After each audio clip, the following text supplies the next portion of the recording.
अस्सलाम वालेकुम फ्रेंड्स, आप देख रहे हैं हमारा YouTube channel Almakka tech and business. अब तमाम दोस्तों को मिडनाइट मार्केट अपडेट में बहुत बहुत खुश आमदीद।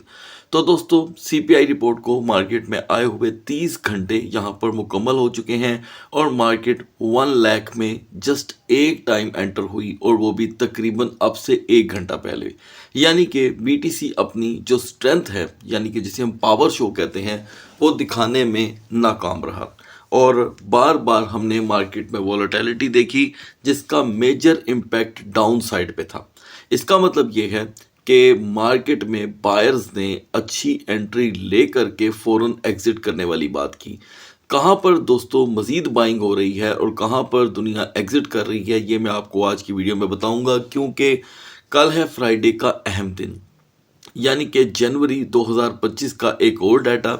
और वो मैं कल की वीडियो में सुबह जब मैं आपके साथ वीडियो शेयर करूंगा, उसमें मैं बताऊंगा आपको कि आज कौन कौन सा डाटा मौसूल होना है, क्योंकि उसके बाद होगा सैटरडे और संडे, और क्लोजिंग का इसके ऊपर बड़ा इम्पैक्ट रहेगा। कैपिटलाइजेशन में दोस्तों मजीद मैं यहाँ पर 2 बिलियन का इजाफा ही देख रहा हूँ, और जो डोमिनेंस है वो थोड़ा सा रिकवर हुआ है। कह सकते हैं कि 0.18% की ये जो रिकवरी है, इसने आर्ट कॉइन को थोड़ा सा पंप होने पे रोक रखा है। अगर मैं बिटकॉइन की बात करूं दोस्तों, तो बीटीसी तकरीबन 1 घंटा पहले 1,03,000 का हाई देकर फौरन टूट गया। यानी कि 1,01,000 में एंटर होना भी इसके लिए काफ़ी मुश्किल हुआ है। तो जो भी कोई खेल खेलेगा बीटीसी के साथ, वो सिर्फ होगा यहाँ पर वेल्स, क्योंकि अगर हम डोमेस्टिकली पीपल्स की बात करें, लोगों की बात करें, तो वो इस वक्त मोस्टली 96,000 97,000 पे एंट्री लेके 99,500 का एग्जिट ले रहे हैं। यानी कि ये ट्रेड बहुत ही छोटी है और एतबार की थोड़ी सी कमी है, क्योंकि आगे चचा ट्रंप जो हैं वो तैयार बैठे हुए हैं, तो उसी दरमियान ही कुछ यहाँ पर मज़ीद बेहतरी देखने को मिलेगी। और आज ही की वीडियो में मैंने आपसे कहा था कि हमें 20 जनवरी से पहले पहले वॉलेटिलिटी देखने को मिलनी ही मिलनी है, और एक शॉर्टर डंप भी हम देखेंगे। एथीरियम में दोस्तों जो इसका पावर शो था वो भी बुरी तरह नाकाम रहा। एनीवे, एथीरियम 3363 से आगे नहीं जा सका। दोनों को मैं लास्ट में डिस्कस करूंगा। यहाँ पर हम अपना मैक्सिमम जो टाइम है वो सेव करेंगे। तो दोस्तों, टोटल XRP के अंदर इस वक्त जो कैपिटलाइजेशन है वो 60 बिलियन तक बढ़ गई है। ठीक है जी, बहुत बड़ी तादाद में यहाँ पर XRP में वेल्स की एंट्री मौजूद है, तो प्लीज़ यहाँ पर अलर्ट रहिएगा। अच्छा, आगाज़ करते हैं हमारे रूटीन के जर्नल एनालिसिस का। और XRP की हमारी आज की सपोर्ट थी गाइस $3। XRP ने हमें यहाँ पर जो लो प्रोवाइड किया है वो 3.02 का है। इसकी एक्यूरेसी आप लाजम चेक कीजिएगा। बिटगेट एक्सचेंज पर हाई रहा 3.40 का। हमने तकरीबन 38 सेंट की इसमें ट्रेड ली है नेक्स्ट 12 आवर के लिए। यहाँ पर XRP की सपोर्ट दोस्तों है 3.15 की, 3.15 से 3.38 के दरमियान। नाउ सोलाना ने दोस्तों यहाँ पर एक बड़ा गेयर लगाया है और वो BNB को पीछे छोड़ गया है। एनीवे, हमारी आज की सोलाना की सपोर्ट थी गाइस 195, रेजिस्टेंस 203.50। सोलाना ने हमें जो मेजर लो प्रोवाइड किया 198 का था। मैं नहीं समझता कि आज किसी भी दोस्त से सोलाना की एंट्री मिस हुई होगी, और हाई रहा 217 का। तो ये गाइस हमारी $19 की एक एंट्री थी बेहतरीन सोलाना की। यहाँ पर रिकवरी, और तमाम जो दोस्त मायूस थे सोलाना को लेके, जिनकी $200 की एंट्री थी, उनको भी एग्जिट मिला है। नेक्स्ट 12 आवर के लिए यहाँ पर सोलाना की मेजर सपोर्ट है गाइस 208.50, रेजिस्टेंस 216। अब आते हैं दोस्तों BNB पे। BNB की हमारी आज की सपोर्ट थी दोस्तों 690, रेजिस्टेंस 711। और BNB ने हमें जो मेजर लो प्रोवाइड किया वो 700 का था, हाई रहा 715 का। $15 की ये ट्रेड थी नेक्स्ट 12 आवर के लिए। यहाँ पर BNB की सपोर्ट है 693.50 और रेजिस्टेंस 713। डोज कॉइन की दोस्तों हमारी आज की जो पोजीशन थी वो थी 0.3790 से 0.3750 की। 100% हमने डोज का ये टारगेट अचीव किया है, और मैक्सिमम जो रेजिस्टेंस हमने देखी है डोज में वो है दोस्तों 0.39 की, जहाँ पर ये अपना ज़्यादा स्टे नहीं कर सका। तो नेक्स्ट 12 आवर के अंदर अंदर जो पहले 45 मिनट होते हैं वो बड़े कीन हैं। यहाँ पर डोज की दोस्तों मेजर रेजिस्टेंस है 0.3850 की। ये 0.3850 को यहाँ पर कंटिन्यू नहीं करता तो आप 0.3850 से 0.3810 का यहाँ पर एक लो इजीली देखेंगे शॉर्टर साइड पे। अब आते हैं सुई टोकन में। मार्केट का दोस्तों ये दूसरा बड़ा प्रोजेक्ट है सुई इस वक्त, और 4.50 हमारी आज की सपोर्ट थी। क्या सपोर्ट थी? 4.50। सुई ने हमें जो लो प्रोवाइड किया दोस्तों वो था 4.58 का, हाई रहा 4.97 का, तकरीबन 39 to 40 सेंट हमने सुई से ट्रेड जनरेट कर ली है। मैं समझता हूं कि सुई अगर $5 में एंटर नहीं होता नेक्स्ट 45 मिनट में तो ये आपको 15 सेंट का मजीद यहाँ पर लो प्रोवाइड कर सकता है। नाउ पोल्का डॉट की हमारी सपोर्ट थी गाइस 6.75 और रेजिस्टेंस 7.20। डॉट ने हमें यहाँ पर लो प्रोवाइड किया है 6.84 का। अनफॉर्चुनेटली ये तकरीबन कोई 9 सेंट के फ़र्क से अपना टारगेट डाउन साइड का अचीव नहीं कर सका, और जो दोस्त हमें एक मुद्दत से फॉलो कर रहे हैं उन्होंने तो ये टारगेट अचीव कर लिया होगा। नेक्स्ट 12 आवर के लिए पोल्का डॉट की सपोर्ट रहेगी 6.95 से 7.28 की। यूनिस्वैप का हमारा आज का दोस्तों सपोर्ट लेवल था 13.80 और रेजिस्टेंस 14.45। यूनिस्वैप ने हमें जो मेजर लो प्रोवाइड किया है वो है 13.90 और हाई रहा 14.58। एक बेहतरीन ट्रेड यूनिस्वैप से भी यहाँ पर अचीव हुई है दोस्तों। नेक्स्ट 12 आवर के लिए यहाँ पर यूनिस्वैप की सपोर्ट है 13.85, 13.85 से 14.40, 14.40। अब आते हैं दोस्तों बीजीपी पे। बीजीपी में किसी किस्म की दोस्तों कोई ख़ास मूवमेंट पहले तो हमें देखने को मिल नहीं रही थी, लेकिन अगर आज मूवमेंट आई भी तो हमने लो फिर भी 6.55 का रिपीट में देखा, यानी कि बीजीपी किसी भी सूरत इस मार्केट में 6.20 पे भी जाने को तैयार नहीं है। तो मैं फ़िलहाल दोस्तों अपने टारगेट को नहीं बदल सकता, चाहे आप बदलना चाहते हैं, लीव करना चाहते हैं तो कर दें, लेकिन 6.20 इसका स्ट्रोंगर टारगेट है। अब आते हैं दोस्तों यहाँ पर एपीटी पे, ठीक है। तो एपीटी टोकन की यहाँ पर जो परफॉर्मेंस रही वो आज के दिन के एतबार से काफ़ी स्ट्रॉन्ग थी, लेकिन ये फिर भी 9.50 से ऊपर नहीं जा सका। तो यहाँ पर एपीटी की जो सपोर्ट रहेगी दोस्तों 9.45 का रिवर्सल है, क्योंकि यही इसकी सपोर्ट थी जो टेम्पररी मिडनाइट की वजह से यहाँ पर टूटी हुई है। ये 9.45 पे अभी तक नहीं आता थोड़ी देर तक, तो आपको आसानी से 9.05 का एक लो देखने को मिलेगा एपीटी में। नाउ रेंडर कॉइन मार्केट ने दोस्तों यहाँ पर थोड़ी सी करवट बदली है, और रेंडर टोकन का जो मुसलसल सपोर्ट लेवल बन रहा है वो 7.20 का है।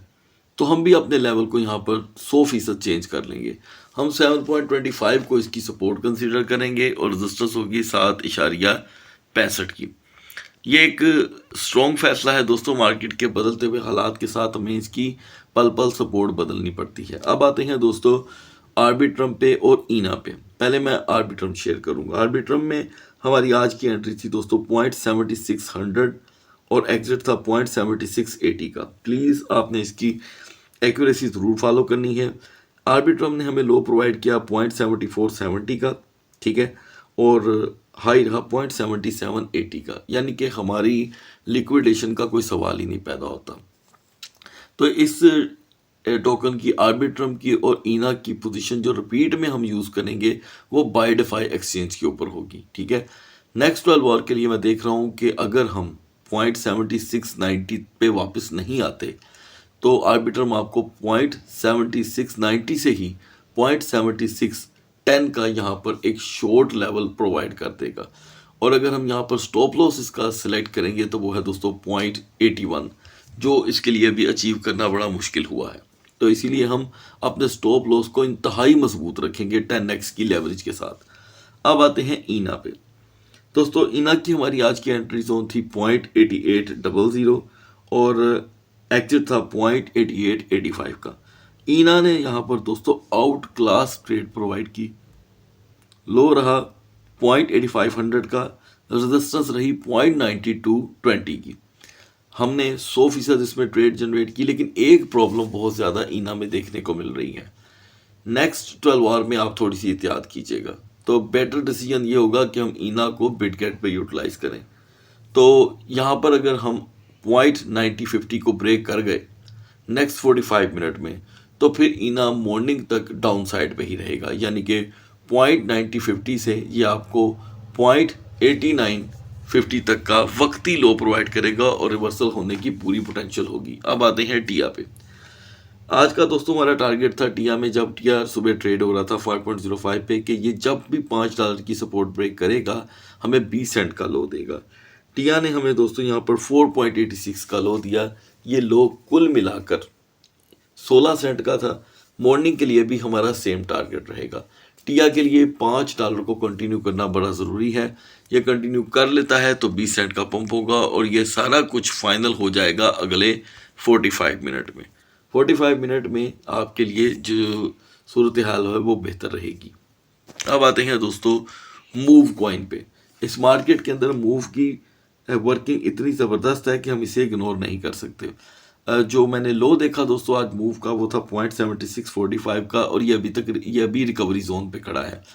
मैं समझता हूँ कि आप मूव को यहाँ पर 0.8090 से 0.8010 के लिए एक छोटी सी शॉर्ट ट्रेड में इस्तेमाल कर सकते हैं। मज़ीद यहाँ पर आफ्टर द 68 किसी भी टोकन के अंदर कोई मजबूती नहीं है। हमने 4 टोकन यहाँ पर परमानेंटली दोस्तों डिस्कशन में से निकाल दिए हैं। मैं आज आपको बता देता हूँ। एक काया, ठीक है जी, दूसरा पेंगो, तीसरा है दोस्तों लिंक और चौथा टोकन जो हमारा अब की दिनों में आएगा वो है दोस्तों टैक्सी। इसको हमने अब इसमें अपने एनालिसिस में ऐड नहीं करना क्योंकि इनकी मूवमेंट बड़ी स्लो है। तो जिन्हें हमने ऐड कर लिया है वो मैं आपको साथ साथ बताता जाऊंगा, ठीक है। आने वाले दिनों में हम आयोटा को ऐड करेंगे, क्वांट को ऐड करेंगे, क्योंकि क्वांट की बहुत व्यूवर की तरफ से डिमांड आ रही है। तो इसी के साथ दोस्तों नियो में भी हमारी ट्रेड कामयाब रही, ठीक है।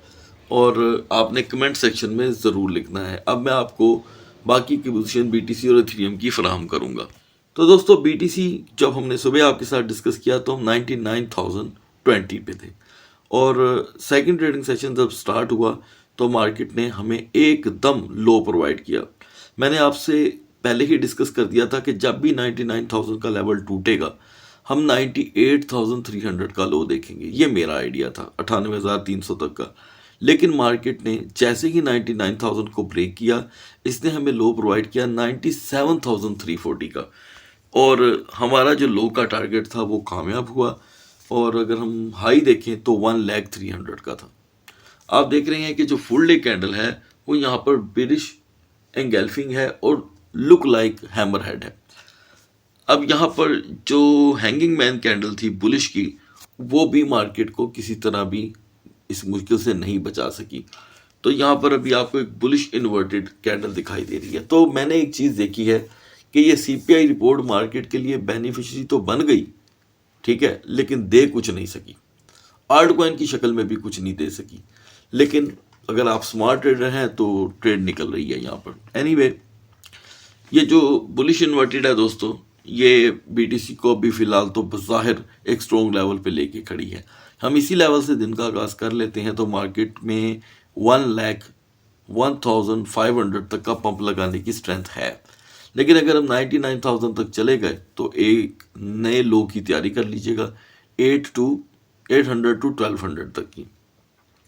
और ऐसे में हमारे लिए हेल्पफुल टोकन है सोलाना, यूनिस्वैप और एपीटी। बढ़ते हैं इथेरियम के कैंडल चार्ट की तरफ। आज के दिन दोस्तों इथेरियम की मूवमेंट बहुत ही कम रही, बहुत कम। सुबह जब हमने आपके साथ मार्केट शेयर की तो हम 3330 पे थे, 3330 पे। अभी भी हम वहीं पे खड़े हैं। ऐसे लग रहा है जैसे एक रीप्ले चल रहा है, बिल्कुल रीप्ले। खैर मूवमेंट क्या रही पहले मैं वो बता देता हूँ। ये 3330 से आगे नहीं गया और गया भी तो 3363 तक गया, 3363 तक। ये इसकी एक सेफ जोन थी और सेफ जोन पे इसने टाइम पूरा किया नहीं, फौरन वापस। और हमने लो देखा, जो मेजर लो देखा वो 3266 का था। तो एग्जैक्टली हमारा लोअर लेवल यहाँ पे कामयाब हुआ दोस्तों। नेक्स्ट 12 आवर के लिए इथेरियम एक वीकर जोन पे खड़ा है। ये जो आपके सामने लेवल है ये वीकर जोन है। तो आप देख सकते हैं कि इथेरियम की आज जो क्लोजिंग कैंडल है वो बेरिश है विद द डाउन शेडो। और बिहाइंड द स्क्रीन देखें तो तकरीबन 8 घंटे इथेरियम की मार्केट डाउन रही है। और अगर हम इसी लेवल से दिन का आगाज़ करते हैं तो कंफर्म आप 80 तक का लो देख सकते हैं। 3280 एक नॉर्मल लो होगा और पंपिंग जोन है इसकी 3365। उससे पहले दोस्तों ये कभी रिकवर नहीं करने वाला। यहाँ पर रेजिस्टेंस मिलती है मॉर्निंग में, यानी कि 6 AM इन पाकिस्तान तक ये रेजिस्टेंस मिल गई तो हद दर्जा आप 3400 तक जाएंगे और वो भी रिवर्सल होने के काफ़ी हद तक चांस होंगे। हेल्पफुल टोकन है हमारे लिए यहाँ पर दोस्तों ARB और LDO। सुबह तक अल्लाह हाफिज़।